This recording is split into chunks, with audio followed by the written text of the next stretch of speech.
Oui, merci Monsieur le Président, mes chers collègues. Ce rapport s'ouvre sur un bien triste constat.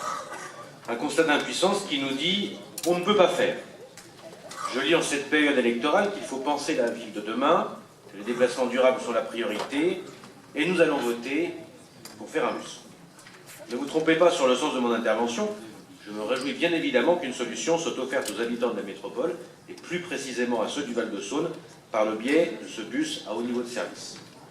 Je me félicite que la région Auvergne-Rhône-Alpes assume ses responsabilités, et notre groupe votera bien sûr comme un seul homme en faveur de cette délibération.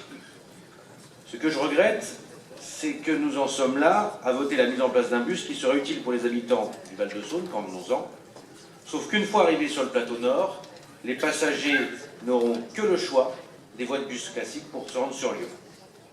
Mais où est donc la cohérence? Et surtout, combien de temps le salarié de l'Ain ou du Val-de-Saône va-t-il finalement mettre pour aller travailler? Comment s'étonner qu'il préfère la voiture quand on lui offre de telles solutions? Jouer le coucou en se contentant d'acter une création régionale sans prendre sa part de responsabilité et anticiper la hausse démographique à venir, est-ce ça l'ambition pour notre métropole? Mettre en place une zone à faible émission sur une portion finalement minime de son territoire, mais inaugurer seulement 2 stations de métro en 12 ans, est-ce cela promouvoir les modes de transport doux et apaisés? Est-ce cela le développement durable? Mais je ne veux pas être trop sévère avec vous, Monsieur le Président. Après tout, même si vous êtes solidaire du bilan de votre prédécesseur, Gérard Collomb, dont vous avez été le bras droit pendant de très longues années, il n'est pas là aujourd'hui pour l'entendre. C'est avant tout lui qui est le grand architecte de l'inaction de la métropole sur les dossiers du transport. Alors, ministre de l'économie, la principale innovation faite par le président de la République actuelle, que vous souteniez tous les deux, a été de multiplier les bus de voyageurs partout en France. Ce qui veut dire qu'avant d'être en marche, certains ont pensé mettre sur cette agglomération les habitants à pied. Plus sérieusement, permettez-moi de revenir sur ce manque d'ambition que notre groupe dénonce. Votre prédécesseur, Gérard Collomb, comme vous-même depuis que vous présidez notre métropole, n'avait cessé de vous présenter comme les artisans d'une métropole exemplaire, digne de regarder les yeux dans les yeux les autres métropoles européennes de taille comparable. Alors allons-y. Comment peut-on comparer une métropole comme la nôtre à des villes comparables au plan européen, alors que partout, les métropoles équivalentes disposent d'infrastructures incomparables? 15 lignes de métro et 7 lignes de train express métropolitain permettent aux habitants de Stuttgart, en Allemagne, de se déplacer. Je pense qu'il n'est pas utile de donner des chiffres de la métropole de Lyon. Prenons une ville plus modeste et moins dotée, si vous le souhaitez, comme Valence en Espagne, et ses 9 lignes de métro et 138 stations. Nous n'allons pas multiplier les exemples tant ils sont innombrables, mais ils illustrent bien à quel point notre métropole manque d'ambition. Et, pour qu'elle en ait un peu, qu'est-ce qu'il ne faut pas faire?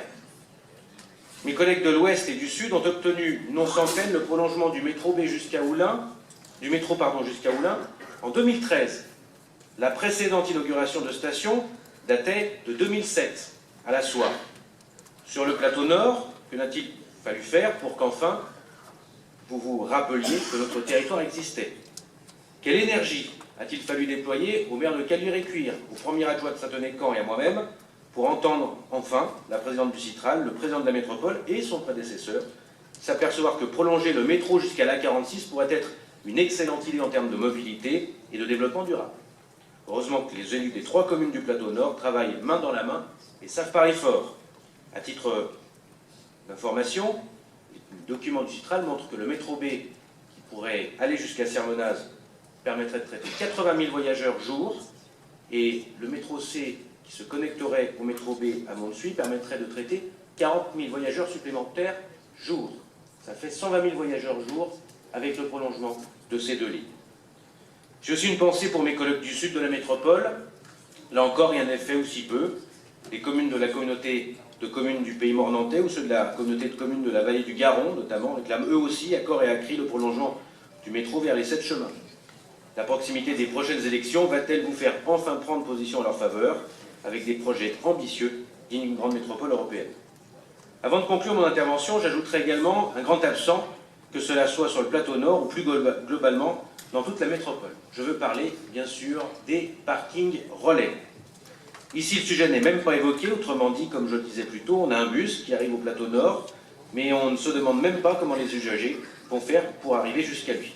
Quand on parle de parking relais, il faudra bien sûr imaginer des parkings relais sur l'ensemble de la métropole, sur l'ensemble de sa périphérie, qui seront reliés à un meilleur réseau de transport en commun. Pour que ces parkings relais soient également efficaces, il faudra qu'ils soient plus importants que certains qui ne dépassent pas les 300 places. Monsieur le Président, Monsieur Collomb, je m'adresse à lui même s'il est absent, mais on en a l'habitude, quand on a l'honneur de diriger une métropole comme la nôtre, on doit être capable d'ambition, on doit être capable d'anticipation et surtout, on doit pouvoir présenter à nos administrés des résultats. Et force est de constater qu'à l'heure où je vous parle, sur cette politique des transports comme sur l'autre, vous vous contentez une nouvelle fois de belles paroles et d'effets de manche. Je vous remercie.